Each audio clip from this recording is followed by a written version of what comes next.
Welcome back to NEKETAKA. We've just spoken to the Queen, my friends, and she has tasked us to find, well, to speak to Guildmaster Myru, as there's nothing happening at the Watershapers Guild when there should be something happening. And on the other hand, we have still a couple of things that we should look at in NEKETAKA. Family pride. It's maybe time now to resolve this dispute. Whatever it is. We've seen that they had a massive influence on the Yadra trade. And so maybe the financing behind all of this must be taken out. On the other hand, that plays in the hands of the gods. On the next hand... yeah, I know how that sounds. Oh, who's that? Look at that. Oh, never been here. Leave it to me. We have a stray cat here. Prissy.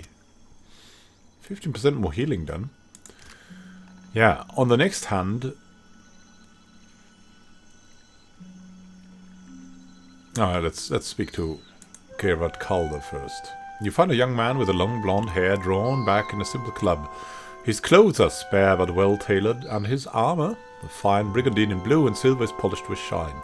He leans casually to one side, a clean hand on his hip and size board. His eyes light up when he sees you. Hello there. Come to have a word? I don't bite, I promise. Hey, Gerard. Yes? Tell me about yourself. Gladly, my friend. Gladly.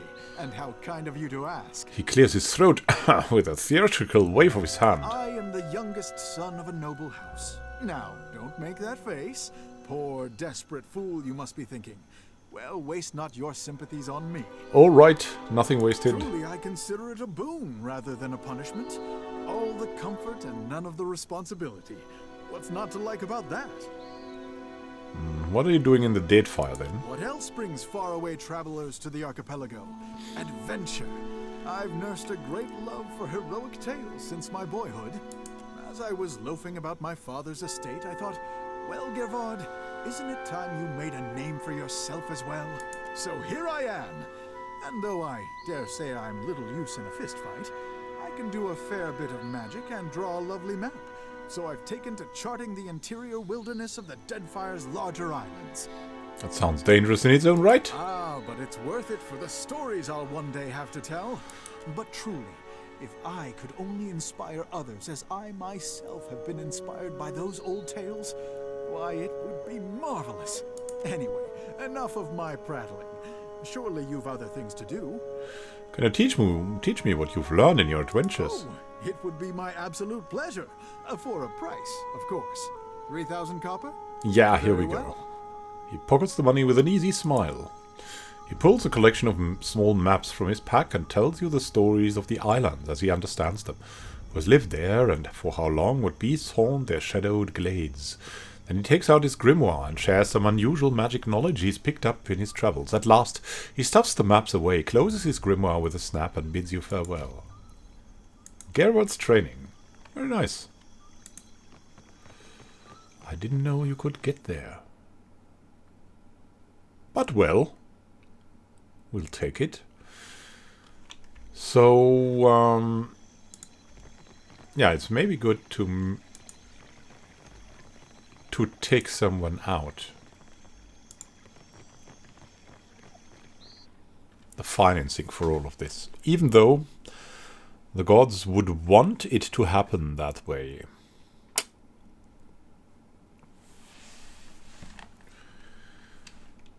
But it's not only the gods that we have to think about, really. My brothers and sisters have set sail for NEKETAKA. I thought the tribes needed them to calm the weather. A greater storm The belly surrounds of the this great place. eel roars with hunger. Will you help Barati to calm it? He breathes heavily and stares from under a furrowed brow. Well, I've dealt with Dicula. With joy, not hunger, does the great eel lash its mighty tail. Dicila has sated the beast. Oh, Dicila, okay. Barati passes you a couch of points and clasps your hand hard. Very nice. The jaws of Tangaloa gnash about a Rawatine captain named Ohiro. Aha. Barati folds his arms and closes his eyes, exhaling sharply. His cannon fire echoes in the ears of slumbering gods. The beast cries out for a more restful Deadfire. I'll take the bounty. Cheer up. You chose wisely. Ohiro sails the joke stone anchor, south of the Kua-o-Rikuhu island chain due east of NEKETAKA. The gods will thank you for quieter seas. Barati inclines his head and touches his brow.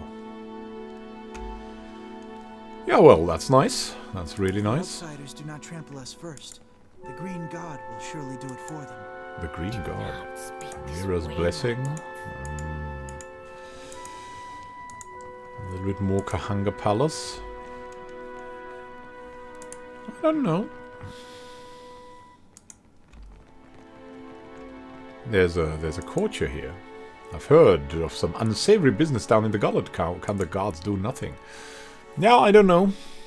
Let's just take these steps down. Just roam a little bit around. Maybe we'll meet someone like we've just did. Take something new on. A stronger alliance benefits both sides. And who is that guy? Granis Irgar. Oh, look at him. He looks really sympathetic. You meet a tall brown-haired man dressed in full plate mail. That might not normally catch your eye, but his mail is unusual. Colored a deep green and emblazoned with the image of a golden tree.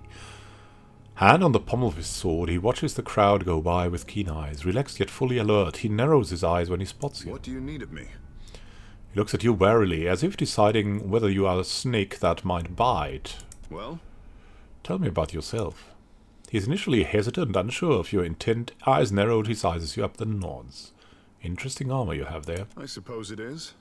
Are you familiar with the Shieldbearers of St. Elcga? We are a Paladin order. No. The order began as guards for Elcga, a noblewoman emissary of Kulkin, who bartered for peace with the kingdom of Vadir. The order's founders were forbidden to bring weapons to the meeting, and she was attacked. With only their shields to aid them, they fought off her attackers and brought her to safety. Ah, okay. She later died of her wounds, and the Shieldbearers of St. Elcga were born in her memory. He clears his throat dramatically. I am the son of a disgraced noble family. My father and brothers were executed for treason when I was a boy. Rightfully so, I must add. And my mother, sister, and I were thrown out on the street. All we had to our names was a trunk full of heirlooms. One of them was this suit of armor, which belonged to my eldest brother. Now I endeavor to live up to its promise and redeem my family's honor. That's the long and short of it, really. Can you teach me what you've learned as a member of the Shieldbearers? Well, you would need to become a Shieldbearer yourself to really learn it all. I suppose I can teach you a thing or two as we stand here. The privilege will run you 3,000 copper, however. Well, here you are. My thanks. He nods.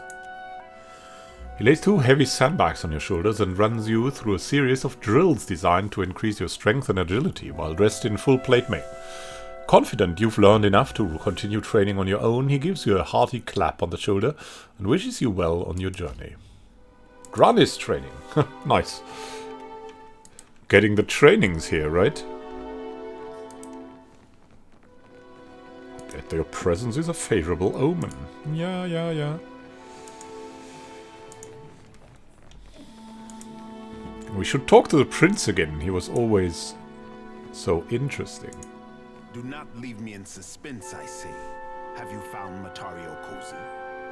Arihil raises his brow and gestures for you to speak. I had questions about him. Ask. Whatever I know is for you. No further questions. Okay. Do not leave me in suspense, I say. If you have Other questions? Be careful. Both topics I know well. I think we've all asked all of that, so we'll not go on for that. Though it's not marked as asked.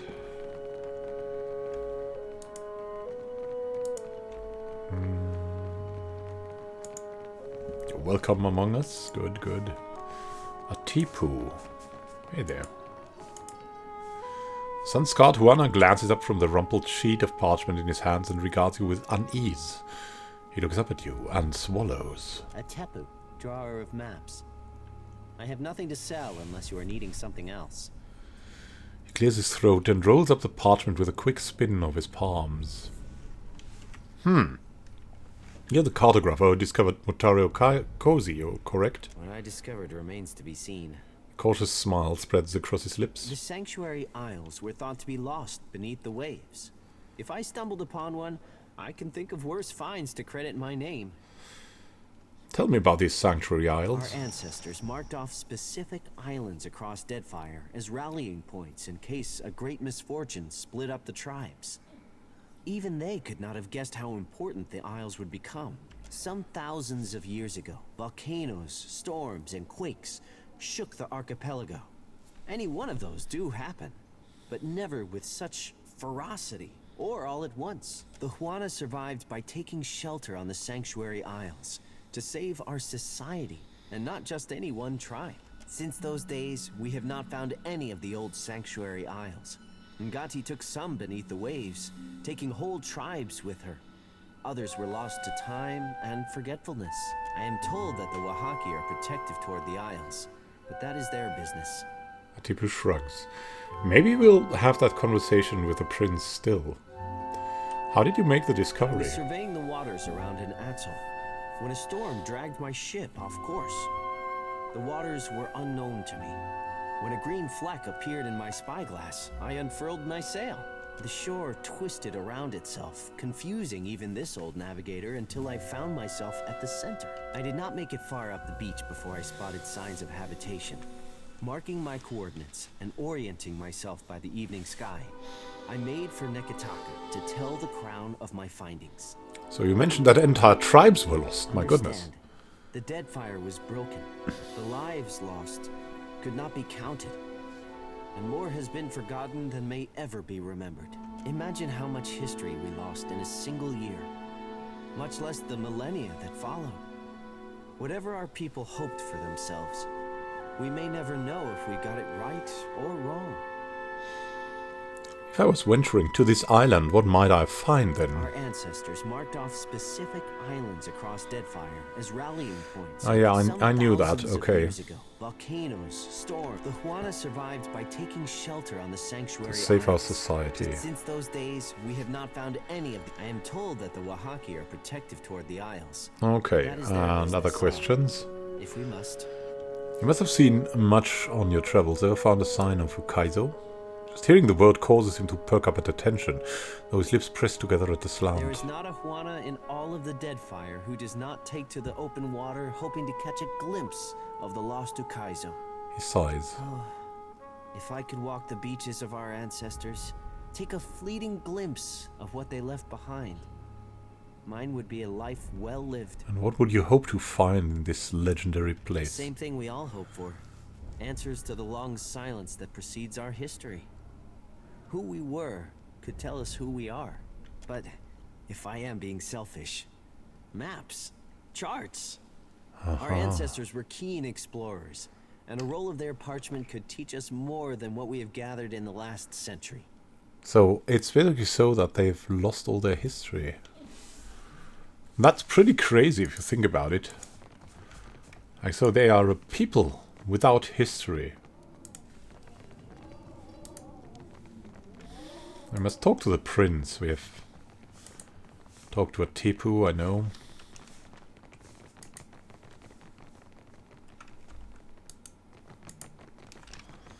Prince. Do not leave me in suspense, I say. Have you found... If you have No, questions, no, no. The royal brother will hear you. We should talk about Do not it? leave me No? in suspense. I had other If you have questions. The royal brother will hear Kara. Here we go. Both topics I know well.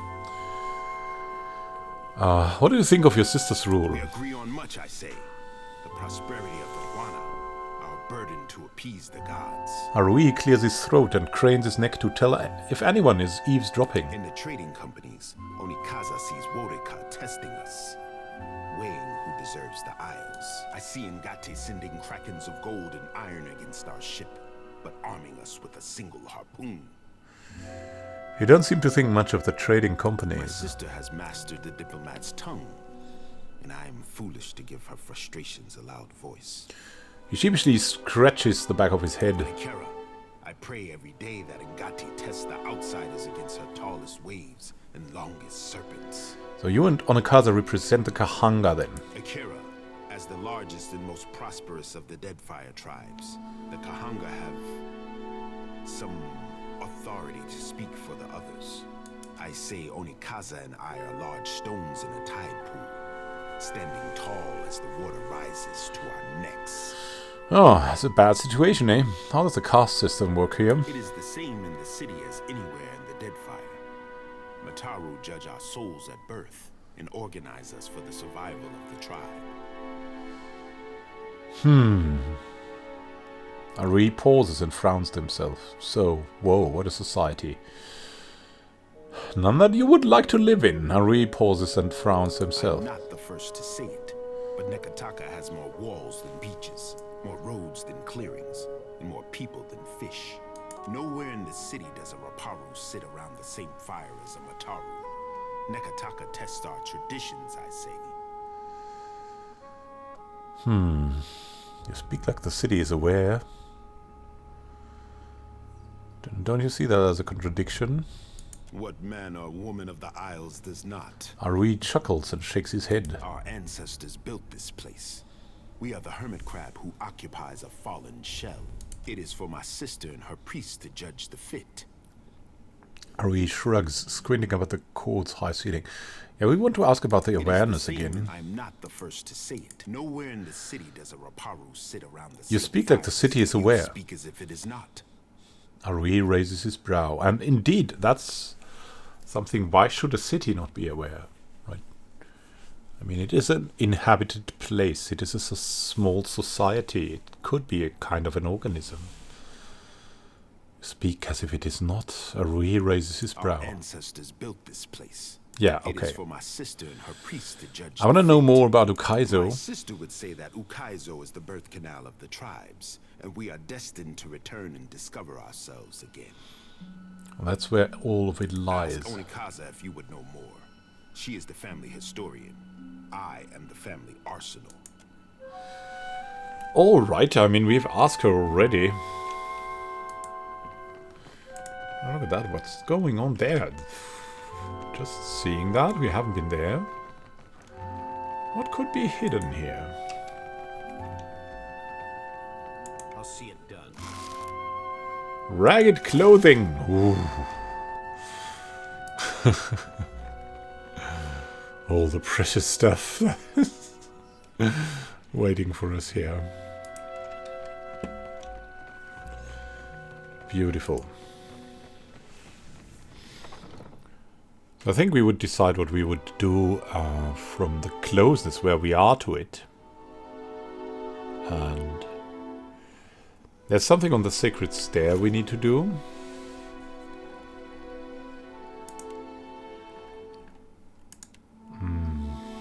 Finish recalibrating their machineries. Flawn will though send a message when her team is ready to try again.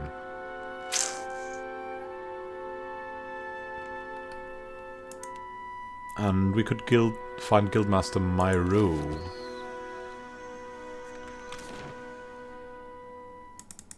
And there's a road here.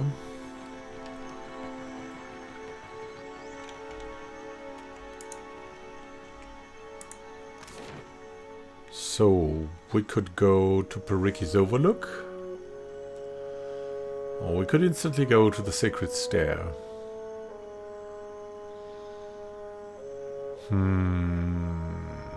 Yeah, let's go here first. That seemed to... Oh, the Watershaver's Guild is locked. Let's just enter Periki's Overlook.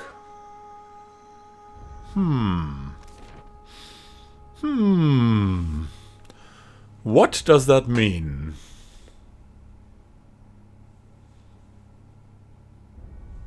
I'd say it means it's dangerous out there.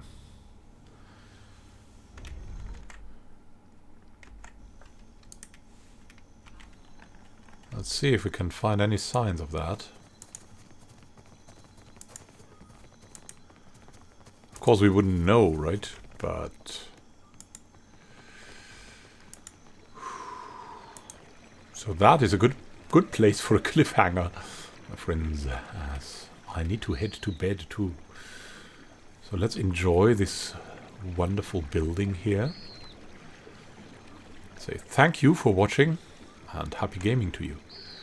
This is Immanuel Khan signing out. See you soon and happy gaming. And we'll see what's up in the Water Shapers Guild, my friends.